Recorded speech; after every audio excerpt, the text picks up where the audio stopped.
2025 অস্কাৰৰ দৌৰত ভাৰতীয় চিনেমা লাপাতা লেডিজ।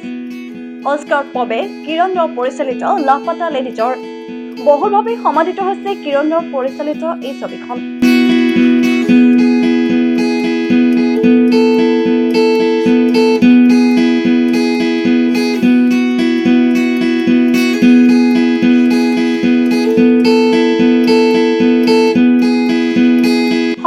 সংখ্যক একাডেমী পুৰস্কাৰ ধাত অস্কাৰ 2025 বাবে ভাৰতীয় ছবিক প্ৰতিনিধিত্ব কৰি অফিচিয়েল এন্ট্ৰি লাভ কৰিছে লাপাতা লেডিজে।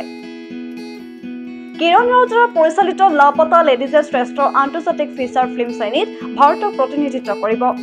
অন্যান্য উৎকৃষ্ট আন্তঃৰাষ্ট্ৰীয় চলচ্চিত্ৰৰ সৈতে সন্মানৰ বাবে প্ৰতিদ্বন্দ্বিতা কৰিব লাপাতা লেডিজে। উল্লেখ্য যে 2023 চনত আমিৰ খানৰ প্ৰযোজনা আৰু কিৰণ ৰাওৰ পৰিচালনাত নিৰ্মিত লাপাতা লেডিজ ছবিখনৰ ডাঙৰ পৰ্দাত মুক্তি লাভ কৰে। ছবিখনত অভিনয় কৰিছিল এজাক নতুন শিল্পীয়ে। ইয়াৰ ভিতৰতে উল্লেখনীয় কাম কৰিছিল স্পৰ্শ শ্ৰীবাস্তৱ, নিতাংশী গোৱেল আৰু প্ৰতিভা ৰত্নই। ইয়াৰ উপৰিও ভোজপুৰী অভিনেতা ৰবি কিষাণ, ছায়া কাদমে ছবিখনত বিশেষ চৰিত্ৰত অভিনয় কৰিছিল।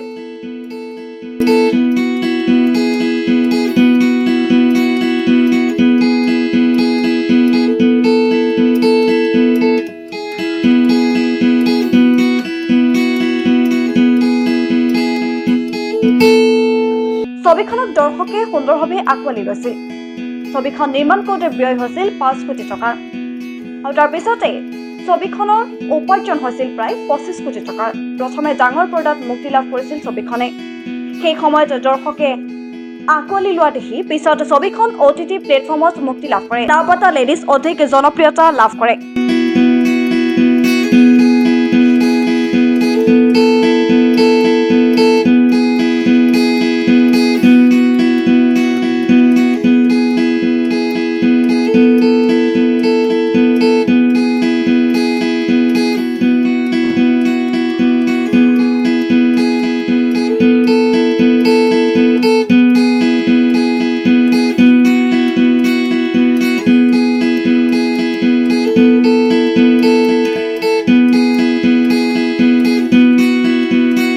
দুগৰাকী মহিলাক কেন্দ্ৰ কৰি নিৰ্মিত এই সাধাৰণ কাহিনীটো দৰ্শকৰ মাজত পিছত অসাধাৰণ হৈ পৰে।